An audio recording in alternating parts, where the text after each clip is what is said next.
Diego মারাদোনাকে সম্মান জানাতে তৈরি হবে সমাধিস্থল, আর তা উন্মুক্ত থাকবে সবার জন্য।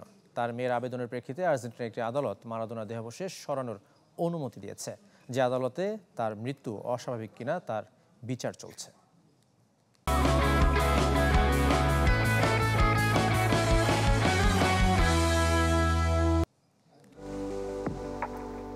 কারো কাছে তিনি ফুটবল ঈশ্বর, কারো কাছে পূজনীয় ব্যক্তিত্ব।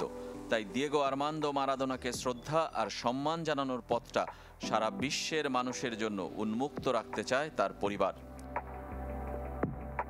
সাধারণ কবরস্থানে আরও শত মানুষের সাথে চিরশায়িত না থেকে শহরের মধ্যে তৈরি করতে চায় সমাধি স্তম্ভ।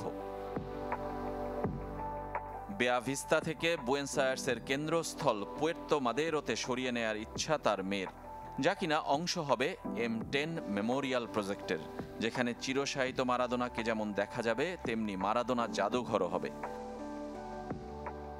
গত বছর এমন প্রকল্পের ঘোষণা দিয়েছিল তার পরিবার।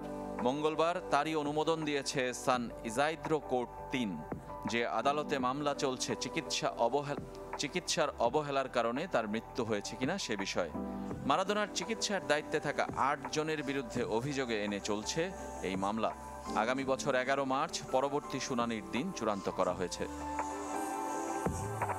2020 সালের নভেম্বরে মারা যান মারাদোনা। মাত্র 60 বছর বয়সে পৃথিবীর মায়া ত্যাগ করেন। মস্তিষ্কে অস্ত্রোপচারের মাত্র 2 সপ্তাহ পর নিজ বাড়িতে তার মরদেহ পাওয়া যায়। রেজওয়ানুজ্জামান, চ্যানেল 24।